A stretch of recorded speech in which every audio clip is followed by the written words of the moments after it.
Hello, everyone. My name is Vance Drakeford. I am a practice transformation advisor here at the Kentucky Regional Extension Center.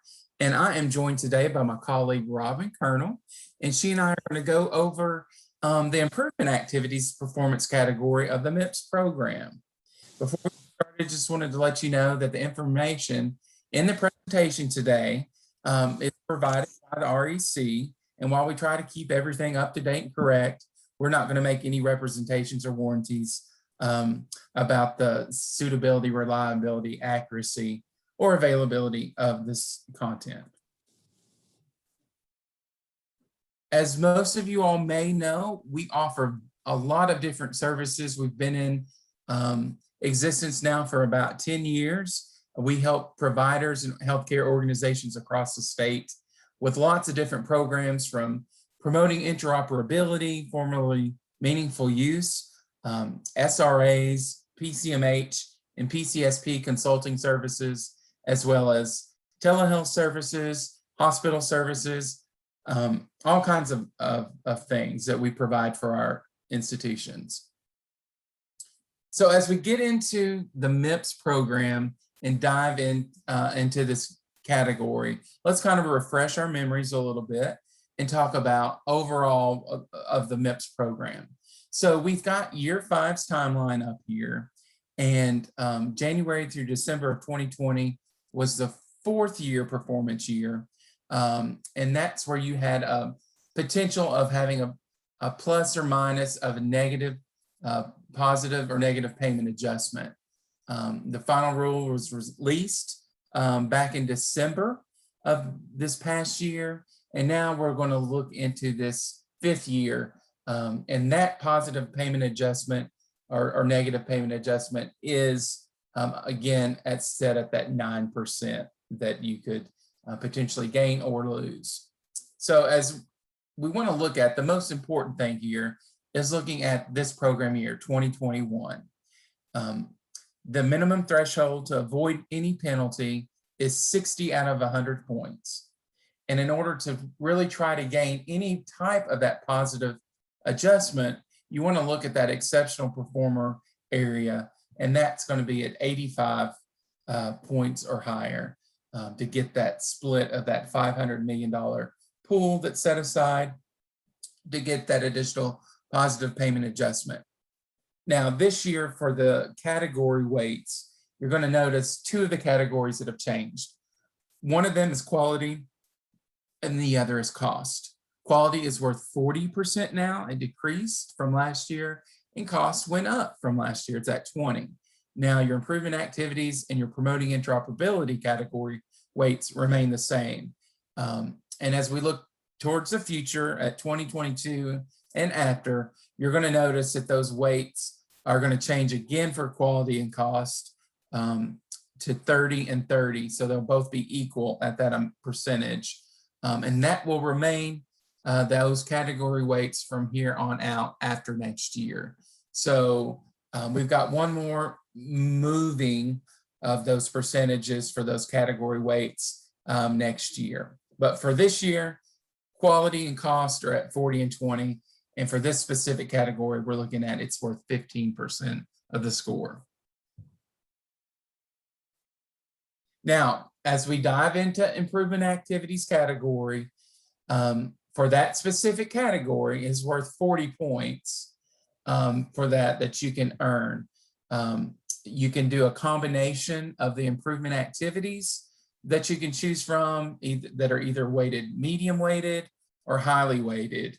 And so that can, depending upon if you're a small, if you submit as a group, if you're a small group, then it could be worth 10 or 20 or 40 points, whether it's a medium or high. Or if you're a large group, that would be 10 for a medium weighted activity or 20 points for a highly weighted activity. Now, if you're a patient-centered medical home, recognized practice, or a specialty practice recognized, you can get full improvement activities credit automatically. If you have at least 50% of those eligible clinicians within your organization that are under that recognition, you can get full improvement activities credit for that. So for this year, for year 5, for 2021, what kind of changes have occurred? So you can see that they removed one of the measures. They also modified a couple of the existing improvement activities, and then they finalized the COVID-19 clinical trial activity, if that's an activity that may be something that you're looking to use for this year. There's really not any significant changes. They, made some additions, some changes to the annual call for activities for a public health emergency, and then some new requirements for nominating any improvement activities. And then, of course, they implemented a process for the HHS nominated IAs. And then, just as a reminder, you have to have it. The activity has to be at least 90 consecutive days in a reporting time frame. And then if you submit as a group, 50% of those eligible clinicians within the group have to participate in that activity in order for it to count. Final score, again, is worth 15% for this year.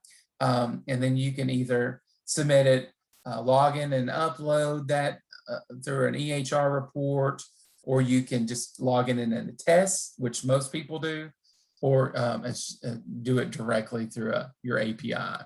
But that most people use that attestation method to do this. So this brings us to our next slide. And at this point, I'm going to transition this over to Robin. So Robin, if you would like to go ahead and take us through. Thank you. Thanks, Vance, and thanks everybody for taking a few minutes to watch our video today and get a little insight into the improvement activities category for 2021. So first of all, this 2021 improvement activity guide is your go-to for that category. It gives you a lot of information about the category itself, about weighting and how to understand that and how it applies to different special circumstances. And it also talks about scoring, and then it gives you a great glossary guide at the end of it. Additionally, out on our favorite website, qpp.cms.gov, you'll find the validation criteria that's necessary for you to keep your documentation associated with whatever selected measure that you choose. And so there's a zip file available when you search under the resource library that gives you the option to download. And then from that, you can search within it to find your particular activities that you've selected so that you can maintain that documentation for the measures. Activities must be maintained for 90 consecutive days. That means that you have a self-selected 90-day period that you and at least 50% of your eligible clinicians participate in if you're submitting it under the group. But for at least 90 days, you have to participate in that activity, and your documentation should show that time period as well. As I just mentioned, if you are submitting at the group level, then at least 50% of your eligible clinicians must participate in the same activity, and your documentation must show the providers who have participated in that activity. And then finally, maintain your documentation for 6 years. This is strictly for audit purposes. And while auditing does occur, you may or may not be selected, but you don't want to be behind the 8 ball and have to prove something 6 years later. So maintain all of your documentation for at least that time period. We've attached here a commonly used improvement activity measure just to give you an idea of what you'll see when you search out on the resource library, and then what you would find if you did the validation information. And so at the top here, we've selected providing 24/7 access to MIPS eligible clinicians or groups who have real-time access to a patient's medical record. So essentially, this is a selection. So if you have an EHR, and you may have after-hour visits or maybe expanded visits after normal business hours. Maybe you're offering a telehealth clinic from 5 to 9 on Mondays, or Saturdays you work 8 to 12 or something like that and just have walk-ins or just answer calls. This would be an option that you would have access to that patient's record regardless of your physical location. So if you're hosting that after hours or Saturday clinics, via telehealth, you can access that patient's record from your home office or, in the clinic. The more detailed information of what qualifies or what you would use for your documentation is listed below. It's a snippet from the validation criteria. So number one, you have the option that you access the patient's record and there's a date and time stamp that shows when that information was entered and it's outside the normal business hours. You can have patient encounter medical record claims that indicate that you provided the service, including telehealth, outside normal business hours. Or maybe you had a same day walk-in visit for a patient that's outside the normal business hours, or maybe the next day. So that's an example of what you would find using the validation criteria. When we talk about improvement activity scoring, you need to submit 2 to 4 improvement activities to receive your full category score. And the reason we say 2 to 4, that depends on any special circumstances that's been designated to your clinic or your provider. And so your target goal is 40 points within that particular category. If you're selecting medium and high weighted activities, the medium weighted counts for 10 points, highly weighted for 20. And so that's the reason for the 2 to 4, depending on your special circumstance. And then there's also flexibility within that category that I just talked about. It doubles the weight for those particular activities. So if you are considered a rural health clinic or a small practice, your medium weighted activities actually become worth 20 points and your highly weighted become 40. So you wouldn't have to select as many activities to maintain.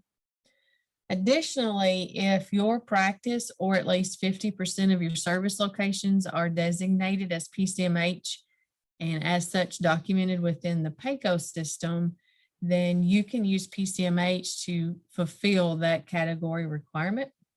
And then finally, participants who are in an APM and not scored under that APM scoring standard could receive half of that category score. And this is defined by CMS. So if you want to know whether or not your APM qualifies under that scoring standard, or if you're an APM outside of the Medicare defined list, you can review that on CMS's website and also through the Quality Payment Program website under the improvement scoring. And then finally, we want to thank you for joining us. If we can be of more assistance to you or you have additional questions, please reach out to us at one of the methods listed on our slide here. We want to be your trusted advisor, and we hope that you have a great day. Thank you.